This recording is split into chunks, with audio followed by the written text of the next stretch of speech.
temas del día termina generando mucha conmoción. Y llama la atención, obviamente, cuando uno lee en un título lo que ahora les va a contar Paulo Cablan, sobre todo porque se remite automáticamente al caso de Lorena Bobbitt, ¿no? Y John Bobbitt. Pero pasó en Córdoba, aquí en Argentina. Los detalles con Paulo. Sí, y hay dos versiones que no son complementarias, no son compatibles. Una de las versiones es mentira, claramente. Y la fiscal cree una de las versiones.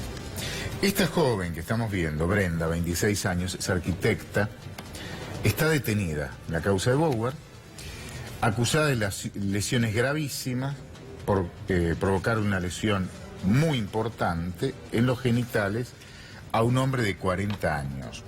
De acuerdo a lo que creen en el expediente, a partir de testimonios, era o sería su amante, o con quien mantenía una relación.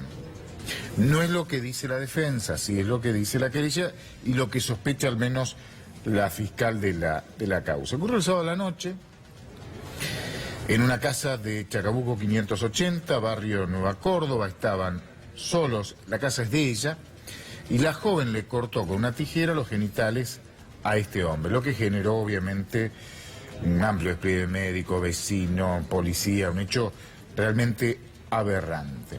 ¿Por qué dos versiones? Ahora las versiones. La versión de la víctima que le contó a su abogado se la transmitió a la causa, que estaba manteniendo relaciones en medio de una práctica sexual. Él estaba con los ojos vendados, él la agrede, la ataca, ella la agrede, lo ataca en forma inexplicable e incomprensible. La versión del abogado defensor, o sea, de Brenda, que este hombre es músico, creo que tiene una banda, está en una banda junto con un hermano de ella, que fue a la casa a buscar un instrumento y en ese momento cuando ingresa la agrede sexualmente y ella se defiende. Por las características del hecho, por cómo se dio la situación, en principio, la fiscal de la causa, Bettina Croppi, que es la que investiga, se inclina por la versión de la agresión inexplicable de una pareja que tenían relación en medio de una práctica sexual o abuso sexual. Para los investigadores fue un ataque en medio de una práctica sexual. El porqué de la agresión es absolutamente inexplicable. El doctor Carlos Nagy es el abogado defensor de la mujer y está en línea para contarnos su versión. Gracias por atendernos, doctor. ¿Cómo le va? Buenas tardes. Muy buenas tardes. No, gracias a ustedes. En primer lugar, todo tiene una explicación y una verdad a media termina siendo una mentira encubierta. Víctima y victimario, ambos se conocían. Él, la persona que hoy está internada en una sala de terapia intensiva del hospital de urgencia, formaba parte del círculo de amistades. Frecuentaba el departamento al igual que otros conocidos y amigos. En medio de esta situación, en donde recibe la visita el día sábado a la noche, reitero, no hay relación de amantes, no hay relación sentimental, al menos en términos de tiempo presente. Ella le permite el ingreso porque se había pautado retirar un instrumento musical. El hombre que hoy está internado integra una banda de rock y el hermano de la víctima forma parte de ese grupo. El instrumento musical está corroborado que existía en el domicilio. Utilizó una excusa como una herramienta de trabajo para alcanzar y lograr un asalto sexual. Pero esto no solamente surge del relato de la víctima, porque hay dos víctimas que al menos se disputan la versión de la verdad real. Yo hablo por parte de Brenda, en representación de Brenda como defensor. En el interior del domicilio, él la toma del cuello, la somete, superioridad física, la arrastra de los cabellos y la tira sobre la cama y la accede vaginalmente. El relato de ella encuentra correlato en varios puntos. Primero, lesiones en ambos brazos, lesiones en sus piernas, compatibles con acciones de defensa. A su vez, hay que tener muy en cuenta que no hay juego sexual posible al menos desde el sentido común, cuando la persona está vestida. Doctor. Esta persona... Disculpe sí, que le y termino interrumpa con con esto. Dele. Sí, y esta persona estaba vestida en el momento del hecho y la cama tendida, la mancha de sangre aparece en el lugar donde dice Brenda que fue arrojada. La pregunta es esta, ¿cómo aparece, Sí. habiendo esa superioridad física, una tijera en la escena y logra producir el corte? Excelente pregunta. Estamos hablando de un departamento de escasas dimensiones en términos físicos. Debajo de la cama estaba el kit de jardinería, una persona que se había recibido, Brenda, el mes pasado de arquitecta, a su vez amaba actividades vinculadas a las plantas, tenía todo el kit, y debajo de la cama donde se producen los hechos no solamente estaba la tijera, el resto de herramientas complementarias para realizar esa actividad, disciplinar plantas concretamente, modelar su crecimiento, sino que había platos, había ropa interior, había objetos decorativos, y logró alcanzar lo que primero entendió que le podía permitir salir de esa situación que no solamente la comprometía su dignidad, sino que comprometía la vida. Desde el sentido común, si un conocido está asaltando sexualmente a otra conocida, lo más probable es que no la deje escapar con vida para evitar la delación. De todas maneras, esto ya forma parte de las especulaciones. Lo cierto es que ella asumió una actitud defensiva y lograr determinar si el medio utilizado es proporcional a los ataques es por lo menos algo apresurado en este momento. Alguien en situación de crisis no le podemos pedir templanza, moderación, graduar en su justa medida cuándo es proporcional o no. Salió a defender su honor y su vida. Los síntomas, o mejor dicho, los signos, los moretones que recorren su cuerpo hablan por sí solos. Carlos, ¿en qué momento le corta el pene a este hombre y cómo fueron los hechos posteriores a ese momento? Yo he tenido una reunión prolongadísima en la sede de la Fiscalía. En medio de la gran conmoción, ella recuerda prácticamente todo lo que ocurrió. Ella sentía gran dolor en las piernas, gran dolor en los brazos. Estaba prácticamente inmovilizada. En un momento dice: doctor, yo no sé si instintivamente o de dónde saqué fuerza, simulé que estaba disfrutando. Cuando logré zafar uno de mis brazos, lo dirigí abajo de la cama, tomé la tijera, sigilosamente la llevé a mi pecho y cuando la tuve con mis dos manos empecé a abrir y cerrar, no sé qué corté, qué hice, lo que sí pude ver que el arma o la tijera, esta herramienta, voló hacia un costado, salió corriendo y yo grité pidiendo auxilio. Esta es la escena. No estaba dormido, no estaba encadenado, no había juego sexual, había un hombre vestido que como depredador la atacó. Una consulta más. ¿Tiene otro corte en algún otro lugar del cuerpo? ¿O solamente en los testículos y en el pene? Solamente, en realidad, es un corte. Yo he visto las imágenes, seguramente están circulando en las redes. Hay otras lesiones en otra parte del cuerpo menor, rasguños y otras heridas que no comprometen ningún órgano noble ni la vida. Es decir, que estamos hablando de heridas que marcan una clara acción defensiva. Ella sometida, defendiéndose, una estructura física de aproximadamente 1,60 m, 57 kilos de peso, y un hombre que tiene superioridad física y que la doblegó fácilmente. ¿Era desconocido? No, un hombre conocido. Precisamente por eso pudo con facilidad llegar al lugar y utilizó una formidable excusa para alcanzar el objetivo. Doctor, usted prácticamente está haciendo el alegato de defensa como si fuera el juicio oral, y me parece bárbaro. Lo saluda el doctor Villarroel. Lo que le quería plantear es que acá es la palabra de uno contra la palabra de otro, y quería preguntarle si en realidad ella toma alguna actitud de fingir en el momento que teóricamente la estaban abusando, porque llama la atención dónde produce el corte, porque uno intuye que ella en algún momento de lucidez fue a ese lugar sabiendo que iba a causar el daño y la interrupción de lo que estaba pasando. Doctor Villarroel, buenas tardes, un placer. Sí, le comento. En un momento inmovilizada, aterrada, desbordada por la situación que estaba viviendo, simuló que estaba disfrutando y me dice, doctor, no sé cómo hice, de dónde saqué fuerza, cómo llegué a hacer eso. La cuestión es que simulé que me gustaba, que estaba disfrutando y tomé lo primero que tenía a mano, que estaban todas las herramientas de jardinería. Pero hay que decir algo más, doctor Villarroel. Ella es arquitecta y tiene una trincheta y otros varios elementos que forman parte de su trabajo manual.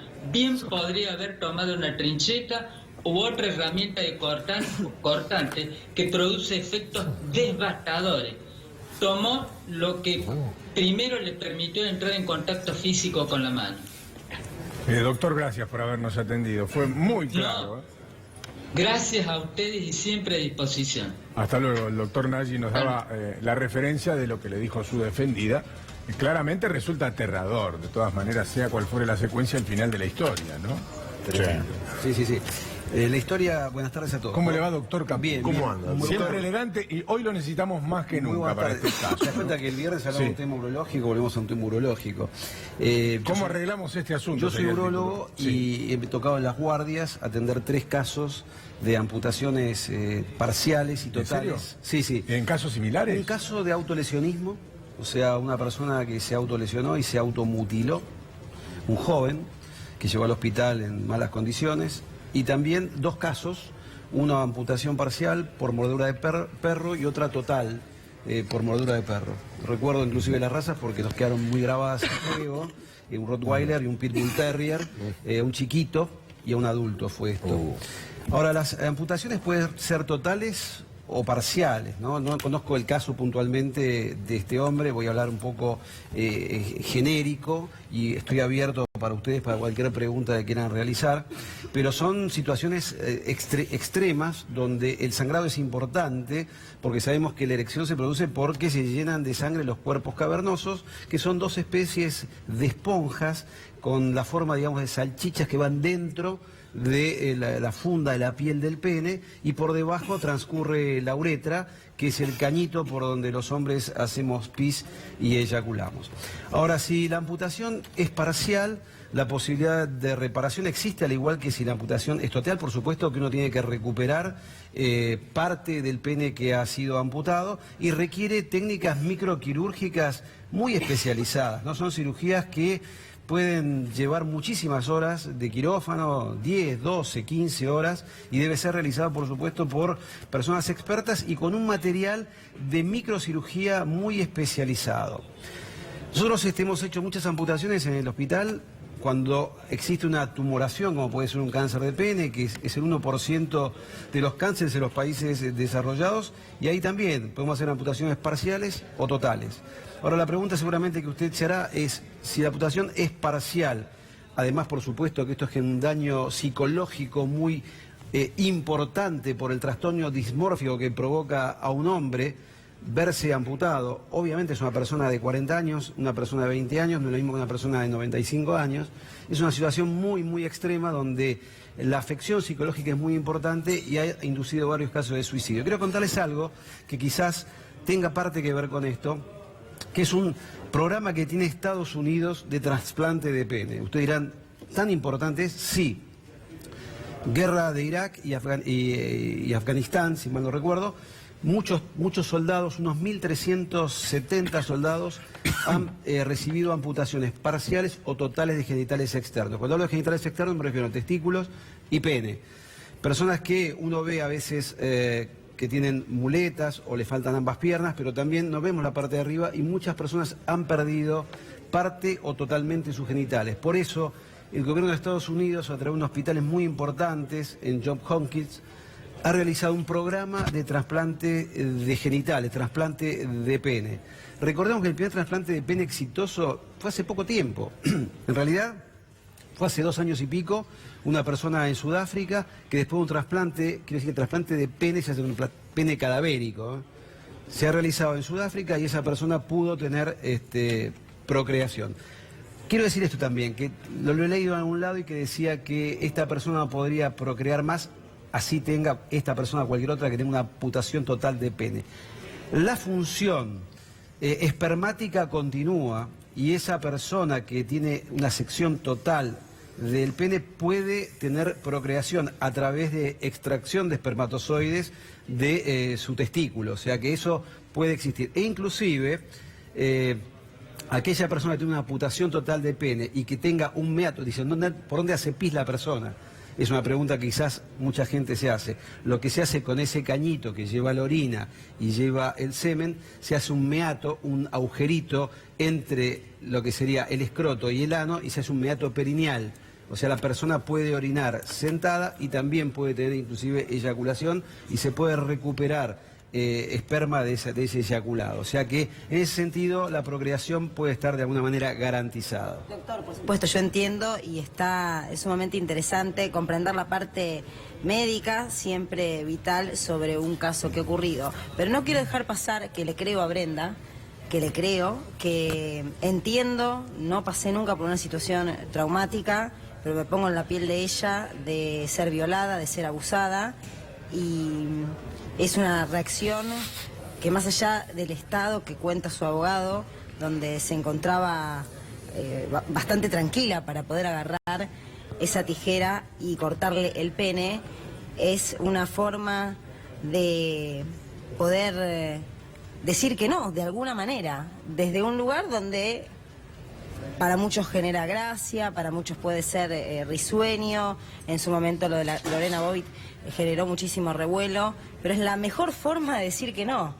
Y le creo a Brenda, que fue atacada, que fue violada. Igual por alguna razón, por las características, escuchamos una sola parte, por las características del hecho, por cierta mecánica, la doctora Bettina Croppi descarta en principio, al menos en principio, la versión que acaba de dar el abogado defensor. Por eso es que la joven está detenida en una comisaría, en realidad en la cárcel de Bower. Sí, me permito dar mi opinión de lo que pudo haber pasado, que no lo sé. De lo que contó el abogado defensor, lo que dice la investigación pericial es otra cosa. ¿Sí? Por eso es que la mujer está detenida y por eso hay una pericia psicológica y psiquiátrica, ¿no? ¿Qué dice? ¿Cuál es la presunción de la Fiscalía? No, que habla de una agresión directa, pero por otro motivo, de alguien con quien mantenía una relación, no por un tema de, no por un abuso sexual, para nada. No por algo casual. No por algo casual, sino algo planeado, por alguna otra razón. Ahora, recordemos, perdón, si había escuchado a través de tu Digo esto porque lo dice la fiscal, lo cuenta la fiscal. Yo soy de creer de entrada, sabes que es así, de creer absolutamente un relato de abuso. En este caso no lo hubo después un relato de defensa. En definitiva lo que hay es otro relato a partir de la evidencia que tiene hasta el momento. ¿Te acordás de investigación? Por eso la fiscal la envía a la cárcel. ¿Te acordás de otro en Argentina? ¿Otro que caso haya tomado estado público? Yo no recuerdo ninguno. No recuerdo. Quiero decir que la pena es de 3 a 10 años de prisión, porque es la incapacidad permanente en un miembro y por eso está detenida. Entonces, de alguna manera, la palabra de uno con la palabra de otro, pero el delito lo cometió, es decir, es la autora del delito. Hay que ver si hay alguna causal de excusabilidad como legítima defensa, como que querían abusar de ella. Ahí va a estar la cuestión y no tanto en que fue la autora del hecho, porque fue la autora del hecho. Gracias, doctor, por haber venido.